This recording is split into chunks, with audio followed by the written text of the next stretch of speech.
اہل سیر نے لکھا ہے کہ حضور جب مدینہ سے باہر کہیں ہوتے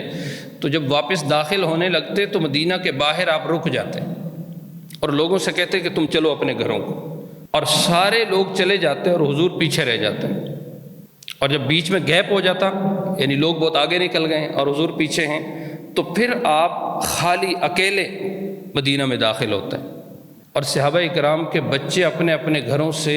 اس انتظار میں ہوتے تھے کہ قافلہ کب آتا ہے، اور جب قافلہ آتا تھا تو لوگ تو آگے آگے ہوتے تھے، بچوں کا باپ آگے ہے، بھائی آگے ہے، گھر کے افراد آگے ہیں، تو گھر کے افراد جب باپ بھائی داخل ہوتے تھے تو بچے ان کو دیکھنے کے بجائے باہر نکل جاتے تھے اور حضور کی طرف لپک پڑتے تھے، اور حضور پھر بیٹھ جاتے تھے، کوئی بچہ آپ کے اس کندھے پہ آ رہا ہے، کوئی اس کندھے پہ کھڑا ہے، کوئی آپ کے سامنے ہے، کوئی آپ کے پیچھے ہے، ایسے کہ جیسے آج کل کوئی مٹھائی والا، کوئی کھلونے والا آتا ہے، کوئی آئس کریم والا آتا ہے، تو جیسے بچوں کی عادت ہے کہ وہ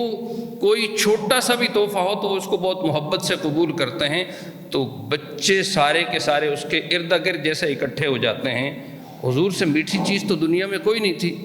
تو بچے اپنے ماں باپ کو چھوڑ کر حضور کے ارد گرد اس ترتیب سے اکٹھے ہو جاتے تھے۔